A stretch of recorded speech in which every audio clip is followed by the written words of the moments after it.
Coming up, we continue our journey towards the regular season with part 2 of our preview, talking not only about Ben Simmons and the stat lines that we think he can put up. Is Mikal Bridges ready to be an all-star? And what other players can help move the needle on key statistical categories? We dive in coming up next. You are Locked On Nets, your daily Brooklyn Nets podcast. Part of the Locked On Podcast Network, your team every day.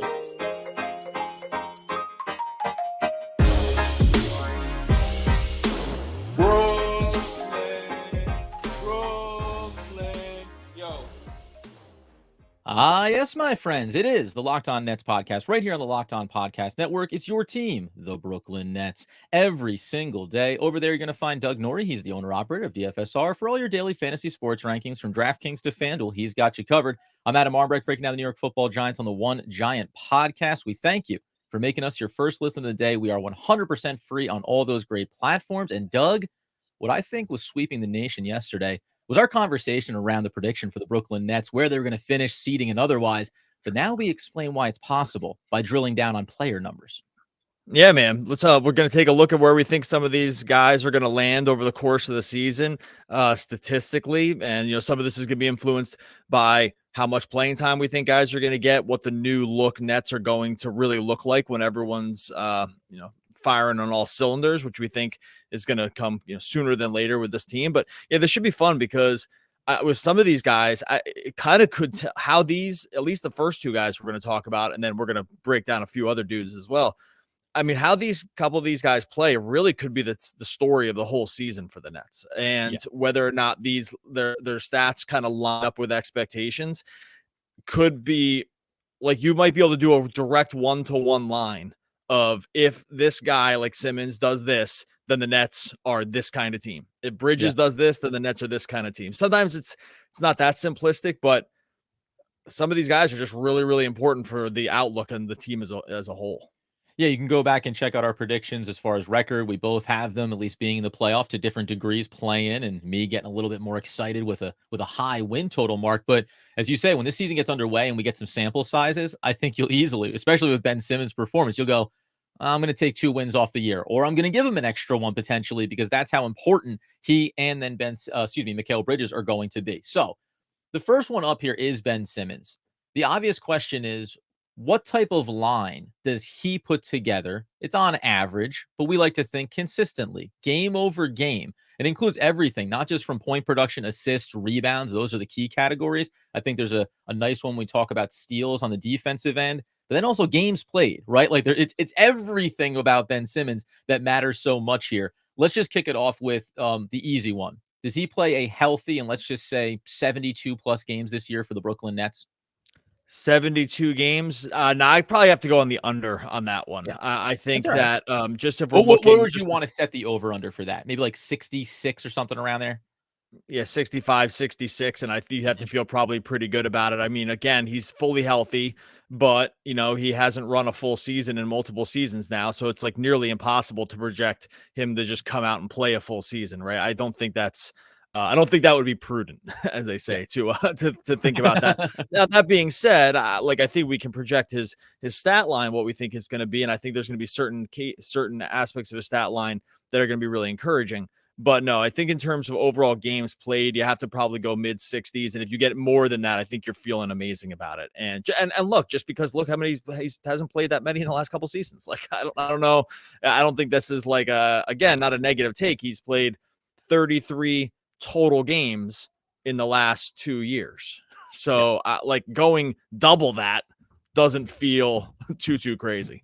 Well, now let's be clear, Doug. That's 33 starts and 42 total games that he appeared in over those last 2 seasons. But to your point, in his rookie and sophomore seasons, 81, 79, but then it was 57 in 2019-20. It was 58 in 2020, 2021, right? So it's not like he set a high mark there. But okay, we hope that he's going to be playing and obviously healthy and really getting a full run of season underneath him. Then we move into the most important. Let's talk about points. Let's talk about rebounds. Let's talk about assists. How high do you want to set that mark for him? Specifically, let's start with the point category, because I know the assists matter, and we can talk about that. But I think the reality is, if we don't set some expectation that he's going to be attacking the basket, getting good looks, we saw a couple fadeaways in the preseason here. if he's not giving you, I'm going to say something in the neighborhood of 12 points per game, then I think you just start to be concerned that there's probably lost offensive possessions in here when the opportunity presents itself, but he doesn't take advantage of it fully. Agree with that number. Now, I agree that number as being the sort of like the baseline for what we can think of as a positive season for him. Yes. I think 12 is right around that number. Now, that would be below his career averages. And that would be significantly still below his best seasons in Philly, which were like 16.9, 16.4.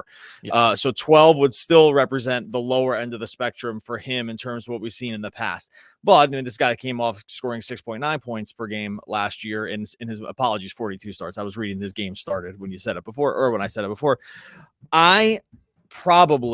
I think 12 is a good number to start with. I think if you're getting more that you feel good, I actually probably do think it's going to be less. And I don't think it's going to tell the whole story of the season. But I do think of I know we'll get to the assistant rebound numbers. I'm going to probably be pretty bullish on those, but specifically the points.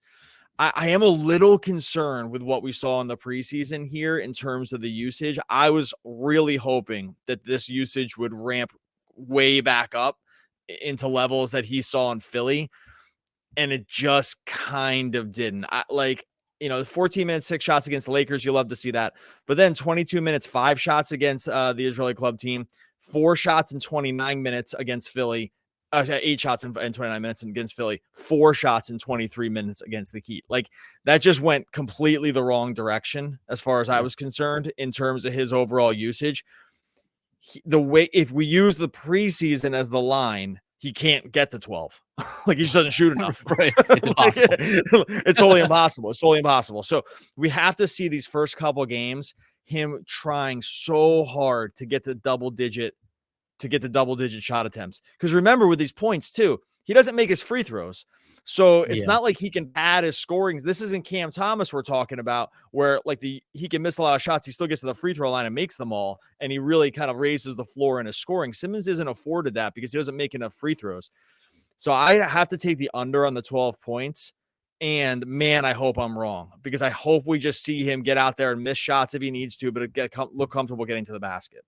Yeah, that Lakers game, we go back to preseason opener, that was the best that he did. 10-point performance. Got to the line 4 times and hit 50%. And we'd probably sign up for a consistent 50% from him at the line.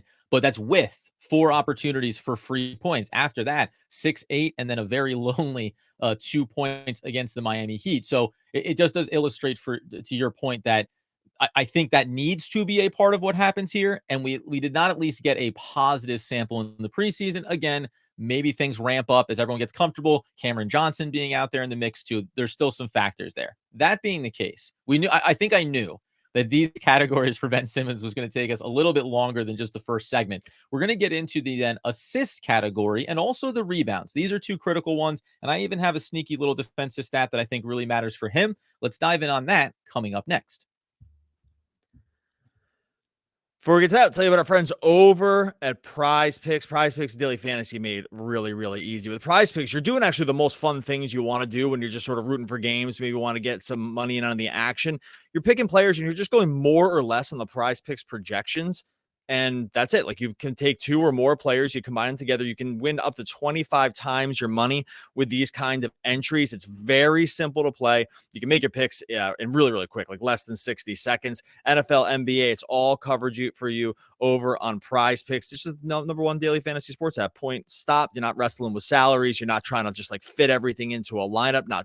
Like I said, you're going more or less on the Prize Picks projections, and away you go. If you want a little Giants-Jets action coming up this weekend, we got Saquon Barkley, more than 70.5 rushing yards. That might be a little tough against that Jets defense, but you know what? Adam's not going to want to hear this. If you're looking Zach Wilson, more or less 192.5 pass yards against that Giants defense, I think you can probably sink your teeth into that one over on Prize Picks. Go to prizepicks.com/LockedOnNBA. Use the code LockedOnNBA for a first deposit match up to $100. Again, go to prizepicks.com/LockedOnNBA. Use that promo code LockedOnNBA. You're going to get a deposit match up to $100. Prize Picks is daily fantasy made easy. All right, so as we continue our season preview, part number 2, again, you want to hear about win totals, playoff predictions, trade deadline potential here. There's some big names certainly being mentioned around the Nets and around the league. Go check out part number 1 there and then come back here. You can pause this and return. It's whatever you want to do. As we continue the Ben Simmons line, the one thing I'll point out here just before we talk assists and rebounds for him, it is a reminder. Now, the first game of the preseason only played 14 minutes and put up a good line. So you can say, hey, let's extrapolate that out. But then even against Philly, right? 29 minutes, had eight shot attempts in that game and finished with 6 rebounds, 9 assists, 8 points. I do think that's the other part. The little mystery around how productive he'll be offensively does come down to the fact that we didn't really see this guy playing, right? 33, 34, 35 minutes a night. I think that that's a part that certainly factors into this. However, assists, Doug. If we're going to talk about where he certainly wants to make most of his impact, the way that he talks about being a point guard, facilitating, setting up, working in transition. His high benchmark for assist average was 8.2 in his rookie season. It's progressively gone down by a lot of different, metrics, etc. Where do you stand on him? Because I would set the line probably. I'll be smart about this. 7.5 assists per game as the over under for Ben Simmons this season. Yeah, I'd actually go over on this one. I think Yes. the assist numbers are going to be really pretty bullish, and I'll just combine rebounds in here too. I think his rebounding and assist numbers are going to be pretty strong. I know because we want to get to Mikal here also. Yeah. I think for all the shots we didn't see him take, we saw all the assists really kind of ramp up during the preseason. He had 9, 9, 7, and then 3 against the Lakers. If you go over to FanDuel right now, friends of the show here, you'll see that he's actually it's his over under is 7+ assists per game at positive money. So like they think he's like a dog to do that. I actually think that's a pretty good bet to go over here. I think that he's just going to, I think he's going to pass up shots for assists. Yeah. If anything else, I think that the tape kind of shows you that that's sort of what he ends up doing. So I like the over on the assist number for him. I think we're going to see him get a lot of good looks for these corner and just be a space shooters. And so I like that number. I like probably like 7-ish rebounds a game for him too. I think he makes up some of the deficit that we saw from their lack of size in some other spots. So I'm bullish on the assist and rebounding numbers for him. It's just the shot ones that I don't feel great about.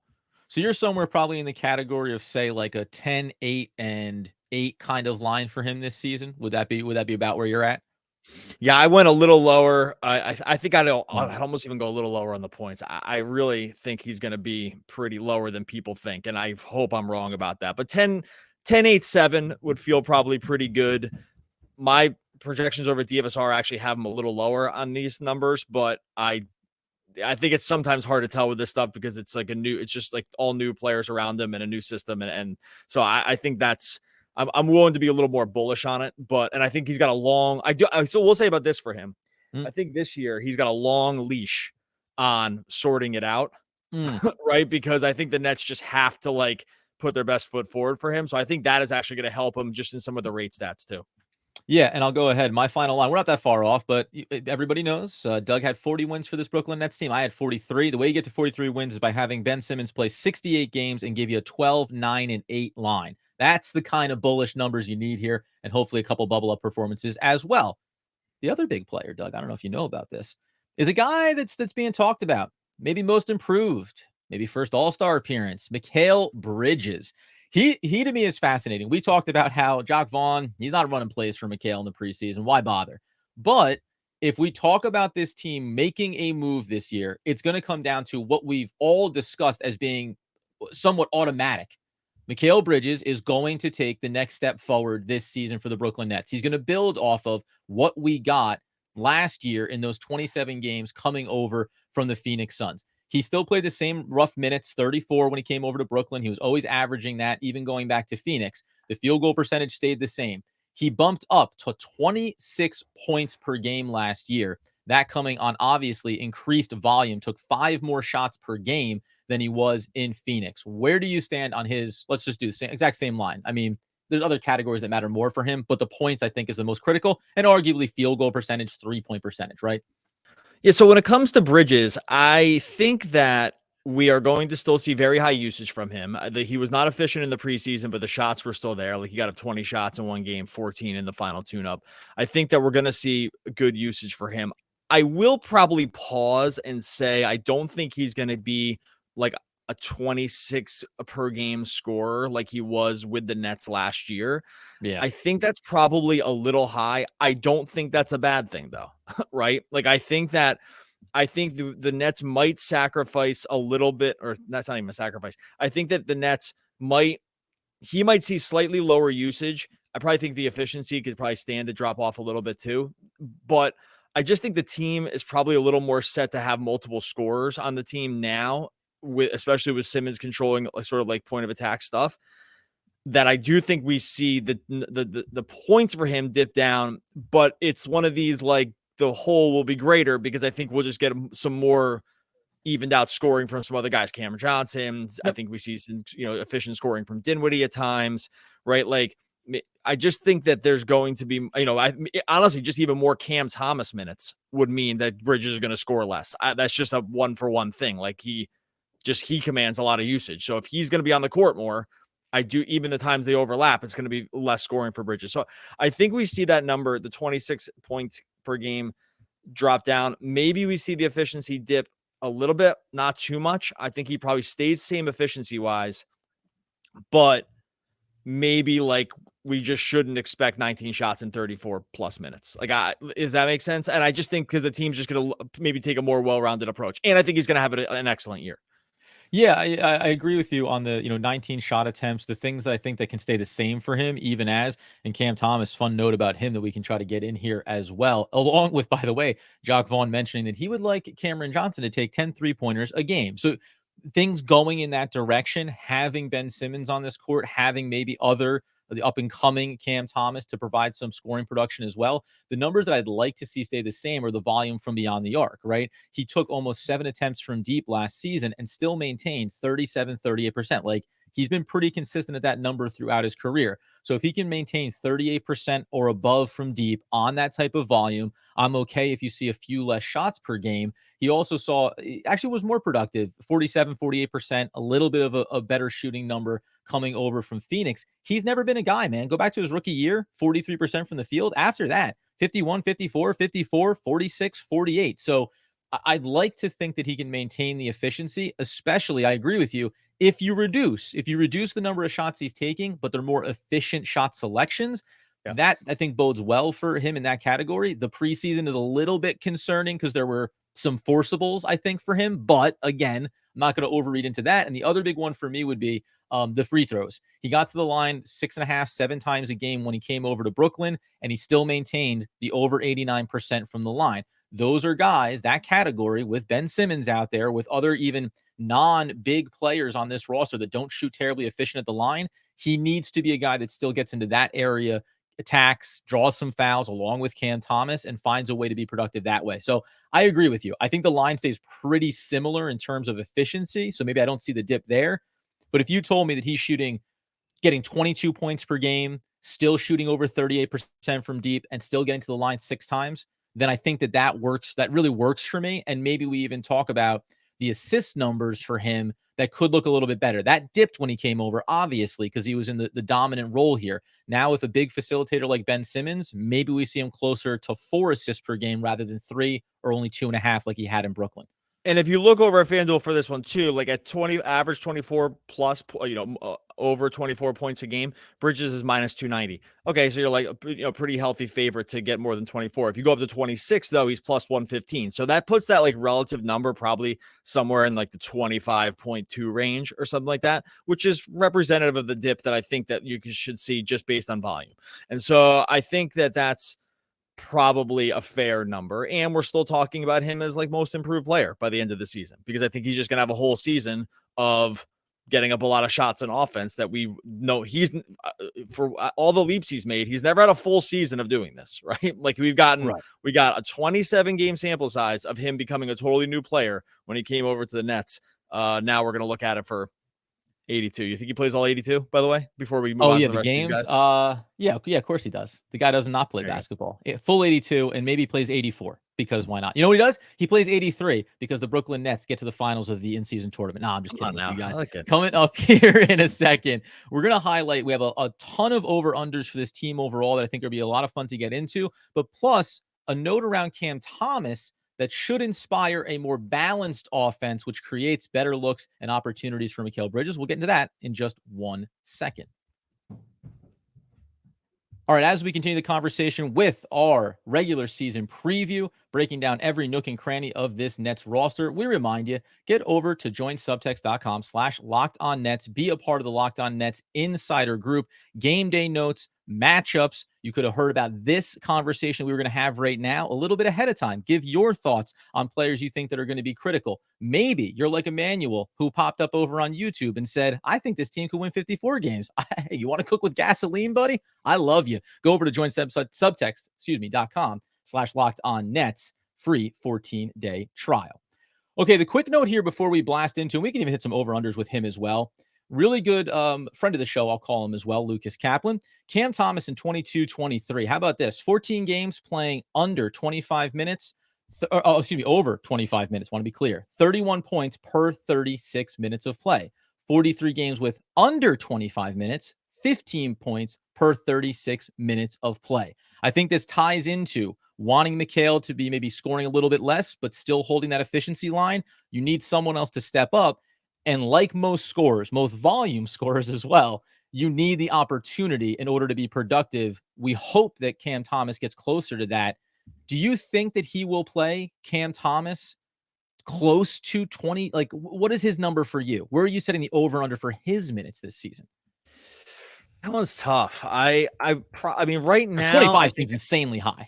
No. Like, it's not going to be that. I think let me just go over to where I have him. I'll tell you specifically where I have him. I have him. Oh no, I never updated this. So I think it's going to be. I think I'm going to set him at 19 to start, and I think that's probably going to end up being high. But like it's a little bit factored into like where DSJ starts the season. If he's like still out with the ankle, I think that helps. I think him being out helps Thomas get some more minutes, right? Him coming back, maybe we dump it down to like 18, 17, something like that to start the year. Again, then it's not the Nets are a deep bench, and Thomas hasn't played these kind of minutes consistently, even with getting the start. So I think you can't really go to those Kaplan numbers that he mentioned. I said those are a little skewed too, because those times that he got to play all those minutes were those times. A lot of those times were where everyone else was out, and so he was just given like full on green light territory. So I think those are through the roof. A little noisy more than signal when it comes to just like what he can do in those minutes. Like I don't think you'll see like this crazy things go up per minute as he plays per minute. I think that there was a lot of context around that. That being said, I'm definitely projecting him for more minutes than I did 2 months ago when I first did this, and I had him pretty low because we didn't know. Like that has gotten a significant upgrade, and I think that's a really good sign for him. And I would say, too, it's also, if you're going to be about it, I agree with you. I think 19 minutes is a nice over-under set. Maybe it is a little bit under, but you need to be able to be efficient and productive in the minutes you get, right? That's the next step for Cam Thomas. Let's not have it be that you need to be on the court for 35 minutes a game in order to really see your true value and be getting 20-plus shots a game. It's not going to happen inside of this system, so hopefully he can be productive in that vein. Turning our attention over, Doug, I've got a laundry list of over-unders that I wanted to dive in on here. And I think they're informative around what this team is going to be. 20-point scores. If I set the line over under at 1.5, the big question here is, will anyone join Mikal Bridges in the 20-point scorer category this season? Yeah, I think Cam Johnson joins them. And so I will take the over. I don't think he joins them by a ton, but I do think now this represents a pretty big uptick for him, right? Because 16.6 is what he did last year. But I think we see his 3-point shooting increase just in terms of overall efficiency, because he shot underneath his career numbers. I think Simmons helps with that. So, you get him back to like that low 40s kind of guy. Then I think that right there, you're going to add some points. You got to really feel really encouraged about what Jacques Vaughn had told him. He had a quote, this is from the New York Post, that said he wanted to take 10 3-pointers a game. I mean, that's crazy. Only 4 guys took 10 3-pointers a game last year. So I think that's probably high, but I like the conceit. I like what it signals is that, well, let's bomb away here. And so I think that he has a real chance to get there for a lot of the reasons that we talked about over the course of the offseason as well. So I'm going to take the over on that. I feel pretty good about it too. Yeah, I love it. Yeah, that's that's what it's about, a conviction that Cameron Johnson can take the next step for this team. Another big category here would be facilitation. We talked about maybe Mikal Bridges can increase his numbers a little bit. Ben Simmons, big factor. Monster year for Spencer Dinwiddie coming back over, among the best in the league with the assist numbers. If I said 400 assists, and just to give you a sense of that, if you took 6 assists per game over 72 games, not the full season, no one's going to be perfect here, that gets you to 432. So if I asked over under 2.5 players that will have 400 assists this season, is there a third guy essentially that joins Ben Simmons and Spencer Dinwiddie in a consistent facilitator category for the Brooklyn Nets? Probably not, though. You can probably get there by just playing enough. Although, but real quick, do you know who led the team in assists last year? I don't know if you looked this up ahead of time. Oh no, because I know it's not. It's going to be something weird though. Is it Ben Simmons? He was second. Ah, damn. Who was it? Royce O'Neal, 280. Oh no, I forgot. I forgot the renaissance of Royce O'Neal when he became an on-ball facilitator. I mean, obviously these numbers are totally screwed. They're totally screwed because of like the team switching halfway and whatever. Like Dinwiddie was third, right? And so he was third at 236. He played 26 games. So yeah, the numbers are crazy. I think relative health, getting these guys. Simmons for sure is over that number if he plays enough of the season. I think Dinwiddie too. I think the Dinwiddie's preseason actually assist numbers were a little actually even higher than I thought they'd be with Simmons, like 6, 7, 6 in the last 3 games. I really like to see that. So I think that like you feel pretty good about ball facilitation from those two. I'm not sure another guy gets there except if it's on volume, because I just don't think we've seen Cam Thomas isn't getting there. Like, so I'm not sure. Maybe I would go under because I just don't even know who else it would be. And that's the crazy part about it. Royce O'Neal, by the way, led the team in total, but he averaged 3.7 for the season overall last year. 2 guys in the top 5. Well, that was Kevin Durant and Kyrie Irving, averaging over 5 per game last season. Then it's Ben Simmons and it's Spencer Dinwiddie on average. And unfortunately, there's no more Raekwon Gray. He averaged 7 assists per game, Doug. It's a real shame. Only got into 1 game action, but nevertheless, that number was high. So there isn't a guy there that gives them this necessarily. And I don't think even a guy like Dennis Smith Jr., say he's fully healthy and ready to go, the minutes might not be there enough for him to really approach that number. All right, let's not slow down here. Let's keep rolling. 38% from deep. This is a critical category. It's something the Nets are going to have to do a lot of. I've got names on this list capable of doing it, from Mikal Bridges, Cameron Johnson, Cam Thomas, maybe Walker, O'Neal, even DFS. Can throw Dinwiddie into that as well to a low level. Over under 5.5 players knocking down 38% or more from deep, Doug. Ooh, that's so many. They had an unbelievable shooting season. I'll say under, but I still think that the Nets shoot really well this season. You've got to be so encouraged about the 3-point shooting from the preseason. They were number 1 in terms of 3-point percentage in the preseason. That was even without Cameron Johnson. So you have to feel really, obviously a small sample size, but tracks a little bit with, DFS found the shooting stroke again. We know Simmons is really elite at being able to find shooters. In good space, right? And making the right decision there. So I think you have to feel pretty good about it. It's just like, it just means they shot the absolute lights out of the ball. And it's really hard to be that bullish on it. And I think that I'm still very encouraged by the efficiency from the preseason. Yeah, 4.5 might be like the sexier number there. That's 7 players I listed. If we include Day'Ron Sharpe, though, he's an over 50% from deep. So we can always think about him being the 8th potential contributor there. Forgot about that. That's right. He's a guy's lights out. Don't worry about him. The 2 more that I want to get to here. The last one critically, the stat that every Nets fan knows, loves, and hates to look at: rebounds per game. 7 rebounds per game. Over under 2.5. This question is directly drilled to the other 3-point sharpshooter, Day'Ron Sharpe. Is he going to be in this game and involved enough to join Ben Simmons and Nicholas Claxton as a 7+ rebounder? I don't think he's going to get enough minutes. And so I think I'm going to say no. But I do think that he's like pretty locked into the second start, this backup center role, and his minutes his rebounding minutes his rebounds per minute are like completely elite. And if he gets to play 16 minutes a game, let's say, it'd still be so many rebounds, but I think that he would press up against it. I just don't think he's going to get enough minutes. So I think overall, right, because he was like 4.2 in 11 minutes. So even that doesn't really you have to like essentially double the minutes for him to get there. I don't think he gets enough. So I'll say no, but I do think we saw that he's going to get a chance this year too, more than maybe we thought he was going to. And he's probably one Claxton injury away from pressing that number pretty high up. And so I'll say no, but I think he's going to get a lot of opportunity to prove me wrong. Yeah, that's the hard part for him and for that stat line is that you have Ben Simmons and Nicholas Claxton. So there's not the opportunities when you put, again, two non-shooters at the floor at the same time. That's what makes him finding minutes a little bit more difficult. Last one, the sexy one, the fun one. All-Stars.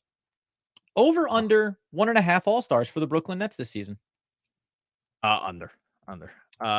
So Benny Simmons is not having that bounce back campaign. He's not showing up there as a defensive, versatile, all-in-one package. But Mikal, I gotta stay consistent here because I said I was worried about the scoring, and if the scoring doesn't come, then he's not going to be an all-star. And so I'm just going to stay consistent with that. If you think he's a 12 to 13 point a game guy, then it's a different thing. I'm just not comfortable going all the way there. But like, do you think he's in the conversation when it comes down to it? He's got such a tough road to climb with like all the other narratives around him too. It's like, I know there's so much just there. I said 12, 9, and 8 is the line that I'm putting there for him. If he's getting 12, 9, and 8, he's at least in the discussion, I think, right? Because you put that along with the defensive value and some of those things, maybe a couple of block shots, steals we didn't talk about earlier. I think that can be a big category for him this year, playing consistently. If he does that and he plays 68 games, then yes, he's in the discussion. But I have to admit, there's a lot there. I at least feel pretty bullish that Mikal Bridges gets his first All-Star appearance, even when we talk about all the parameters for his season. I think he's going to have an efficient, productive scoring season that gets him there. Although maybe this balanced team, it makes it a little bit hard even for Mikal to fully punch that ticket. We know how All-Star works based on your team. Are they successful? So maybe the Nets don't get there based on not being one of the sexier picks. Yeah, sometimes the All-Star thing is a little bit of a vibes thing. He has good vibes, though, like coming off the Team USA stuff, and just everyone seems to love him. It's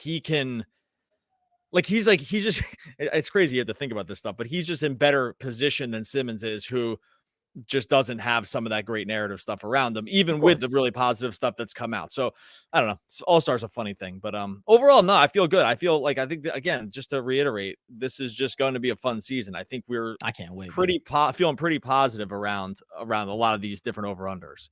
Yeah, we're going to keep an eye on this stuff. We'll track it throughout the year. We're going to do some other fun things as well over the course of the season. So Doug will get us out the door here. But I can't wait, man. This officially marks it. And we will have a bonus preview episode coming up of the opening night matchup with the Cleveland Cavs exclusively on the podcast feed. I know I'm stealing some of Doug's words. Yeah, no, just a reminder, like we said, Adam just said it, but it's worth repeating that this season, more than any other, you'll hear us talk about this a lot. There's some things that are happening on YouTube, like live after the game on Wednesday. So make sure you tune in for that. And stuff that's just happening on the podcast feed, like the preview for Cavs Nets on Wednesday is just happening there. So make sure you're subscribed wherever you listen to podcasts, and make sure you subscribe to Locked On Nets YouTube. Be yourself. Everyone else is already taken. Olivia Wilde's lost cousin, Oscar Wilde. Oh, one of the all-time great poets. We're back again tomorrow talking more Brooklyn Nets basketball. Basketball.